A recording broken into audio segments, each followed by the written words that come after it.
Okay जी, अस्सलाम वालेकुम students. Previous video में हमने बेसिक जो है वो कुछ ओवरव्यू किया एपिलेप्सी के डिफरेंट टाइप्स का। अब जैसे वही पुरानी वाली बात हो गई, यहाँ पे आपने बहुत गौर से इसकी क्लासिफिकेशन समझनी है। अगर आपको क्लासिफिकेशन आ जाएगी तो हमारा आधे से ज़्यादा काम हो जाएगा।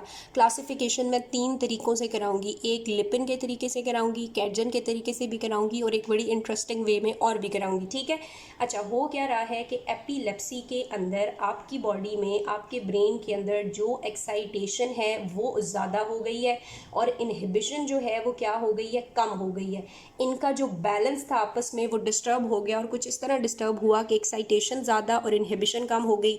अब अगर हम एपिलेप्सी को ट्रीट करना चाहते हैं तो इसके ट्रीटमेंट के लिए क्या स्ट्रेटजी होगी? हम कुछ ऐसा करने की कोशिश करेंगे कि हम इनहिबिशन को बढ़ा दें तो ये बैलेंस अचीव हो सकता है, या दूसरा काम हम ये करें कि हम एक्साइटेशन को कम कर दें। दो तरीके मिल गए। सबसे पहली क्लासिफिकेशन जो मैं आपको कराऊंगी वो depending upon its mechanism of action है, कैटजन के अंदर है ये, लेकिन इतनी ज़्यादा वेल डिफाइंड नहीं है। ठीक है, अभी हम इसके ऊपर बात करते हैं। पहला तरीका ये है कि हम किसी तरीके से इनहिबिशन को बढ़ाएं। जब इनहिबिशन बढ़ेगी तो एक्साइटेशन को अपोज कर लेगी और यूँ एपिलेप्सी ट्रीट हो जाएगी। या दूसरा तरीका ये भी हो सकता है कि हम एक्साइटेशन को कम कर लें। ठीक है, सो पहले तरीके के ऊपर ज़रा बात करते हैं। अब मुझे बताओ, जो आपका सेंट्रल नर्वस सिस्टम है वहाँ पे एक्साइटेटरी न्यूरोट्रांसमीटर कौन है, इनहिबिटरी न्यूरोट्रांसमीटर कौन है? न्यूरो में पढ़ के आए हैं कि सीएनएस के अंदर एक्साइटेटरी न्यूरोट्रांसमीटर ग्लूटामेट है और इनहिबिटरी न्यूरोट्रांसमीटर गैबा है। तो सबसे पहली कोशिश ये होगी कि कुछ ऐसा करें कि इनहिबिटरी न्यूरोट्रांसमीटर यानी गैबा के लेवल्स को बढ़ाएं। तो पहली कोशिश ये है, पहली ट्रीटमेंट स्ट्रेटजी ये है कि गैबा के लेवल को इंक्रीज़ किया जाए। ये क्लासिफिकेशन है depending upon their mode of action. अब जो गैबा इंक्रीज़ करना है ना बच्चों, ये हम कर सकते हैं 4 तरीक़ों से। इसको ज़रा गौर से समझना। यहाँ पे हमारे पास क्या है, प्री सिनेप्टिक टर्मिनल है और गैबा ने रिलीज़ होना होता है नॉर्मली। ठीक है, गैबा रिलीज़ होता है और यहाँ पे अपने रिसेप्टर पे अटैच करता है। रिसेप्टर पे अटैच होने के बाद आगे सेल्स के अंदर क्या कर देता है, इनहिबिशन कर देता है। ठीक है, लेकिन चूँकि जैसे कि यहाँ पे अगर एसिटाइलकोलिन होता या नॉरएपिनेफ्रिन होता तो उनको तोड़ने के लिए एसिटाइलकोलिनेस्टरेज और नॉरएपिनेफ्रिन को तोड़ने के लिए सिनेप्टिक क्लेफ्ट में कैटेकोलामाइन ओ मिथाइल ट्रांसफरेज होता है ना। तो इसी तरह गैबा को यहाँ पे डिग्रेड करने के लिए एक एंजाइम होता है जिसे हम कहते हैं गैबा ट्रांसअमाइनेज। और उसका क्या काम होता है, उसका काम होता है कि गैबा को रिलीज़ होने के बाद मेटाबोलाइज कर देना। 2 बातें, ये नॉर्मल बात है। तीसरा तरीका, ये तीसरी चीज़ यहाँ पे ये हो रही होती है कि गैबा जो है उसका रीअपटेक भी होता है इनटू द नर्व टर्मिनल एक ट्रांसपोर्टर की मदद से जिसे हम कहते हैं GAT1। अब हम क्या करना चाह रहे हैं, हम ये करना चाह रहे हैं कि किसी भी तरीके से यहाँ पे गैबा के लेवल्स को बढ़ाना चाह रहे हैं। तो सबसे पहला तरीका ये होगा मेरे पास कि मैं इस गैबा के रिलीज़ को इन्हेंस करूँ। ठीक है, पहला तरीका ये होगा कि गैबा के रिलीज़ को इन्हेंस करें। तो हम कौन सी ड्रग्स देंगे, गैबा रिलीजर्स देंगे। अब गैबा रिलीजर्स में कौन सी ड्रग्स आती हैं मैं बताती हूँ। दूसरा तरीका हम ये कर सकते हैं बच्चों कि ये जो गैबा का इनहिबिशन, गैबा का मेटाबॉलिज्म हो रहा है और गैबा आपके पास डिस्ट्रॉय हो रहा है, हम किसी तरीके से इस ट्रांसअमाइनेज को इनहिबिट कर देंगे। सो गैबा मेटाबोलाइज नहीं होगा, गैबा के लेवल्स यहाँ पे बढ़ेंगे और यूँ इनहिबिशन बढ़ेगी। तो दूसरा तरीका हमारे पास ये है कि जो गैबा ट्रांसअमाइनेज था, जो गैबा को मेटाबोलाइज कर रहा था, हम ट्रांसअमाइनेज इनहिबिटर दे दें। ठीक है, तीसरा कहाँ पे जा रहा था, गैबा रीअपटेक हो रहा था, अगर हम इस रीअपटेक को ब्लॉक कर दें तब भी गैबा के लेवल्स यहाँ बढ़ जाएंगे। तो तीसरा तरीका ये है कि हम रीअपटेक को ब्लॉक कर दें, यानी GAT1 को ब्लॉक कर दें और इसकी रीअपटेक ना हो। तो तीसरा हम ये कर सकते हैं कि हम GAT1 इनहिबिटर दे दें ताकि ये वापस अंदर ना जाए और इसकी लेवल्स बढ़ें। चौथा काम सोचो हम क्या कर सकते हैं, जिन रिसेप्टर्स पे ये लगता है, अगर बाहर से कोई सब्सटेंस दे के हम इन रिसेप्टर्स को स्टिमुलेट करें, इसका कोई एगनिस्ट दे दें जो इस ही के रिसेप्टर को स्टिमुलेट करे और इंटेंस इनहिबिशन कराए, तो हमारा मसला सॉल्व हो सकता है। ये जो रिसेप्टर के ऊपर ड्रग्स आके लगती हैं ये बहुत इंपॉर्टेंट है, CNS के अंदर हम इन्हें बार बार पढ़ेंगे।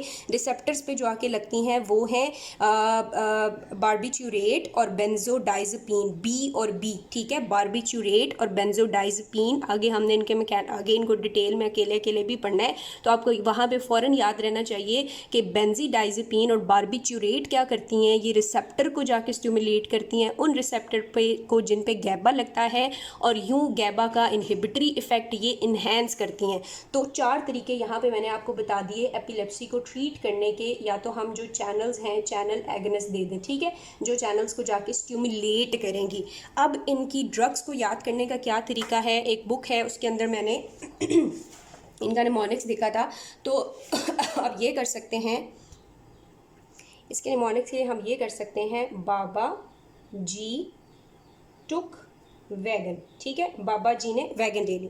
अब बाबा से हम क्या लिखेंगे, सबसे पहले जो बी ए और बी ए है, इससे हमारे पास चैनल एगनिस्ट होंगी बेंजोडाइज़ेपीन और बारबीट्यूरेट्स, बेंजोडाइज़ेपीन और बारबीट्यूरेट्स। ये बड़ी इंपॉर्टेंट क्लासिफिकेशन है, कैटजन से मैंने इसको बड़े खूबसूरत अंदाज में आपके लिए मतलब सेटल किया, तो आपने ये ज़रूर करनी है, ठीक है। दूसरी और तीसरी 3 क्लासिफिकेशंस मैं भी कराती हूँ।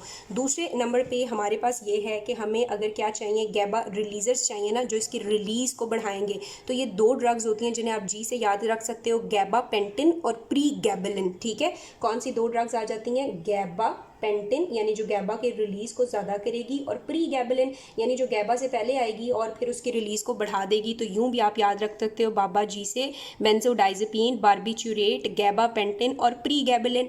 अब हमारे पास 2 आ गई, ट्रांसअमाइनेज इनहिबिटर और दूसरी बात है रीअपटेक इनहिबिटर। ट्रांसअमाइनेज इनहिबिटर का जो नाम है और रीअपटेक इनहिबिटर का नाम है, वो यहाँ से आप याद रखोगे टुक और वैगन से, ठीक है। टुक से क्या बनता है, टायागेबीन। टुक से क्या बनता है, ट्रांसपोर्टर इनहिबिटर है ना, तो ये होगा टायागेबीन, यानी जो गैबा की ट्रांसपोर्ट को इनहिबिट करता है, उसको अंदर नहीं जाने देता, ठीक है। और ट्रांसअमाइनेज इनहिबिटर कौन है, वैगन से हमने याद रखना है, और ये बड़ा इंपॉर्टेंट है, इसका नाम है वेगाबेट्रिन, ठीक है। अब ये अपने नाम में ही कहता है कि मैं गैबा ट्रांसअमाइनेज इनहिबिटर हूँ। कैसे, ये देखो, गैबा ट्रिन, ठीक है, यानी गैबा ट्रांस अमाइनेज इनहिबिटर है। तो ये सबसे पहला तरीका था हमारे पास एपिलेप्टिक ड्रग्स पेशेंट को देने का। इनमें से ये 2 इंपॉर्टेंट हैं, हम इनका आगे डिटेल मैकेनिज्म या एक्सप्लेनेशन भी पढ़ेंगे, ठीक है। तो आई होप आपको पहला तरीका समझ आ गया होगा, जो इम्पॉर्टेंट था कि हम गैबा के लेवल्स को बढ़ाएं। कैसे बढ़ा सकते हैं, रिलीज़ को बढ़ा के, मेटाबॉलिज्म को इनहिबिट करके, रीअपटेक को इनहिबिट करके, रिसेप्टर्स को एगनाइज करके, रिसेप्टर्स को बाहर से बारबीट्यूरेट और बेंजोडाइज़ेपीन दे के स्टिमुलेट करके, ठीक है।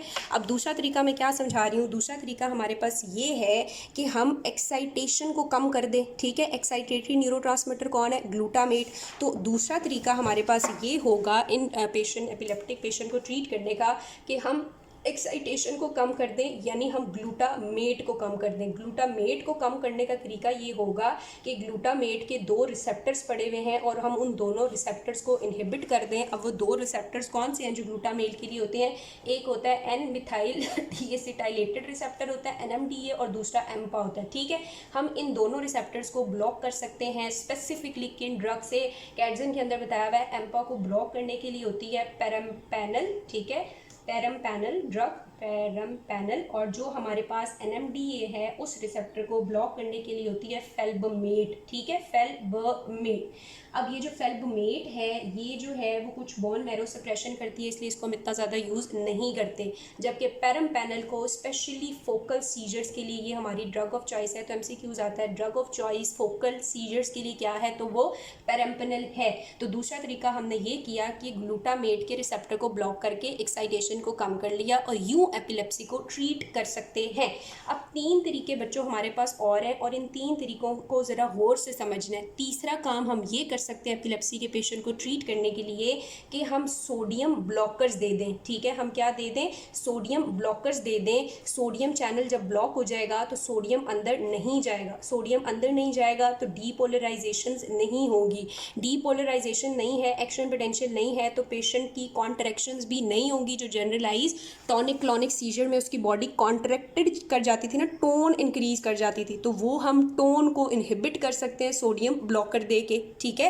तो सोडियम ब्लॉकर्स भी हम दे के उसको ट्रीट कर सकते हैं। अब सोडियम ब्लॉकर्स आपने कैसे याद रखनी है, इसको आप लोगों ने याद रखना है निमोनिक से, कि जूनी फाउंड अ कार, ठीक है, जूनी फाउंड अ कार। जूनी से हमारे पास कौन सी ड्रग बनती है, इससे बनती है जोनिसमाइड, ठीक है, जोनिसमाइड। फाउंड से बड़ी इंपॉर्टेंट ड्रग बनती है फिनाटॉइन, और ये नहीं भूलना, और ये आगे जब डिटेल में पढ़ेंगे तो वहाँ पे आपको याद होना चाहिए कि ये सोडियम ब्लॉकर है, ठीक है। सोडियम को ब्लॉक करके पेशेंट की टोन को ये इनहिबिट करेगी, और इसको हम जनरलाइज टॉनिक क्लॉनिक सीजर में यूज़ करते हैं। और कार से क्या मुराद है, कार्बामीज़ापीन और ऑक्सीकार्बामीज़ापीन, और ये कार्बामीज़ापीन और ऑक्सीकार्बामीज़ापीन भी बड़ी इंपॉर्टेंट है, इनको भी हम आगे डिटेल में पढ़ेंगे। देंगे। सो तीसरा तरीका हमारे पास आ गया कि हम सोडियम ब्लॉकर दे सकते हैं। चौथा तरीका बच्चों ये है कि हम कैल्शियम ब्लॉकर्स दे सकते हैं। ठीक है, कैल्शियम भी बहुत ज़्यादा ज़रूरी होता है। आपको पता है नर्व टर्मिनल में एक्शन पोटेंशियल आता है, कैल्शियम जाता है तो ही तो न्यूरोट्रांसमीटर रिलीज़ होगा, तो ही तो ग्लूटामेट रिलीज़ होगा। तो अगर हम कैल्शियम ब्लॉकर देते हैं तो एक तो ग्लूटामेट हमारे पास रिलीज़ नहीं होगा, दूसरा कैल्शियम ज़रूरी होता है कॉन्ट्रैक्शंस के लिए, तो कैल्शियम नहीं होगा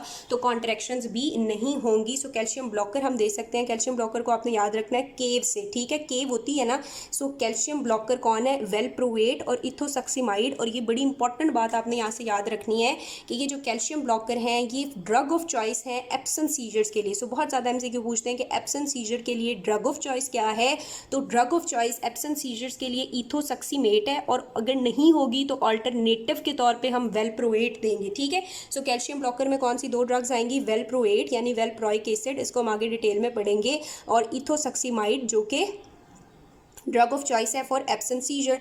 पांचवा तरीका ट्रीट करने का ये भी है हमारे पास कि हम पोटाशियम ओपनर्स दे दें। पोटाशियम ओपनर्स बच्चों क्या करती हैं? ये पोटाशियम चैनल्स को खोल देंगी, पोटाशियम ज़्यादा से ज़्यादा बाहर जाएगा, अंदर इतनी नेगेटिविटी होगी क्योंकि पॉजिटिव बाहर जा रहा है, हाइपर पोलराइजेशन और रिलैक्सेशन हो जाएगी, आपके पास जो मसल्स हैं वो कॉन्ट्रैक्ट नहीं करेंगे। सो पोटाशियम ओपनर्स दे के भी हम उसको ट्रीट कर सकते हैं। और पोटाशियम ओपनर्स के अंदर आपने रेटिगबाइन याद रखनी है बस, ठीक है, रेटिगबाइन होती है और एजोगबाइन होती है, और इनको भी हम फोकल सीजर्स में ज़रा ज़्यादा देते हैं। तो ये हमने पहली क्लासिफिकेशन कर ली है, दो तरीकों से और भी समझाऊंगी। आई होप आप लोग इसमें कंफ्यूज नहीं हुए होंगे। एपिलेप्सी को ट्रीट करने के लिए हम एक्साइटेशन को कम करते हैं और इनहिबिशन को बढ़ाते हैं। इनहिबिशन को बढ़ाने के ये 4 तरीके और ये वाली ड्रग्स हैं जो कि इंपॉर्टेंट है और आपको समझ आ गई होंगी बाबा जी टुक वैगन से। दूसरे नंबर पर हमने ग्लूटामेट इनहिबिटर देने हैं जो पेरेम्पनल और फेल्बोमेट है। फिर सोडियम ओपनर जूनी फाउंडाकार से याद रखोगे, कैल्शियम इनहिबिटर केव से याद रखोगे, और पोटाशियम इनहिबिटर जो है वो रेटिगबाइन और एजोगबाइन है। ये ऐसे याद रखोगे। ये पहले तरीके से हमने क्लासिफिकेशन कर ली और ये बड़ी इंपॉर्टेंट थी। अगर पेपर में यही लिख के आता तो आपको फुल मार्क्स मिलेंगे। लेकिन डिपेंडिंग अपॉन सीजरल टाइप भी हम इसको क्लासीफाई करते हैं और ड्रग्स के ब्रांड्स के नाम के ऊपर भी करते हैं, वो मैं नेक्स्ट वीडियो में आपको बताती हूँ।